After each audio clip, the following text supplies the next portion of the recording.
This is TWiT. Now, I gather something happened last week.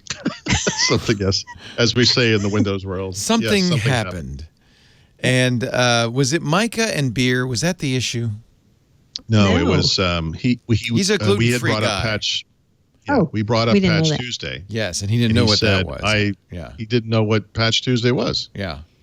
And we were like, really? So we had to, and then we kind of talked through that. And then he said, it sounds like the name of a cocktail. And I said, yes, if you're an IT pro, you are going to need a Patch Tuesday after every pitch. So Stephanie Thurrott has invented one.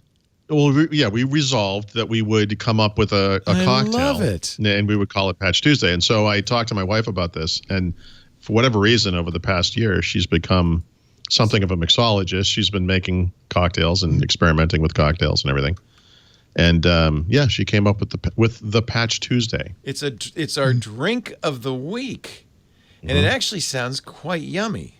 It does. It's excellent. Is it? Yeah. 3 ounces. It's halfway between a whiskey sour and an old fashioned. Yeah, it reminds me of an old fashioned a little bit. But it's based on that. Yeah. Go ahead. You tell us the recipe, Paul. Well, so she wrote this, right? So this is my wife's thing, but it's 3 ounces of whiskey, half an ounce of lemon juice, 2 dashes of bitters, because Patch Tuesday is a little bit sour, a little bit bitter, and then half an ounce of honey to add a little hope. Oh, nice. Half of an egg white, right? If you make a proper, I guess it's a whiskey sour. That's a whiskey sour. Yeah.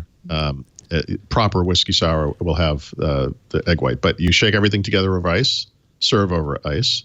By the way, this large whiskey cube thing, get these things on Amazon. The cube trays for these, they're like $2 a piece. If you're into cocktails, you need this, like the whiskey cubes. I have a whiskey ball.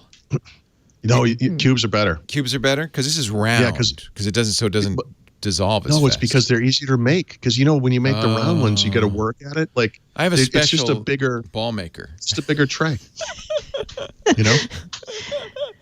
Do you make the whiskey cube with whiskey? No. Or water? No, that would not complete. That's what I was thinking. I was thinking you made it with whiskey. What makes it a whiskey cube? Just the size. Just the size, yeah. Actually, she might mean whiskey. Like it made. We have not done that. So I will say we don't do that. But yeah, the ball. I've used the ball with whiskey. I mean, it's the size of a snowball. It's large. You have a special maker to make it. So the problem with either approach is you're going to change the taste of the drink over time. A little water is good in whiskey, but not a lot.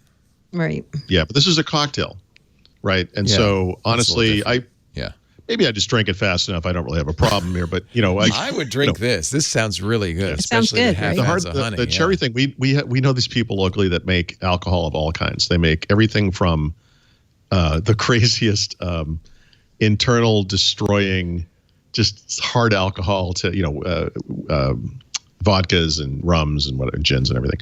But we use their moonshine to make maraschino cherries that are infused now with this stuff. Oh, so when you say hard, you mean it's alcoholic? Yes. Nice. Yes. And as my wife says, this serves two because no one should drink alone on Patch Tuesday. I love it. I'll make sure we get some for Micah. That's great. It is a good drink. That sounds fabulous. You're right. It's a little kind of between an old fashioned and a whiskey sour. It sounds great. Yeah. Yep. Marvy. Yeah, because my wife wasn't sure what Patch Tuesday was either. So as I explained it to her, and the impact that it has on people who administer large systems. Yes. She said, "Okay, I see. I see what we're looking for." Not a happy holiday. No.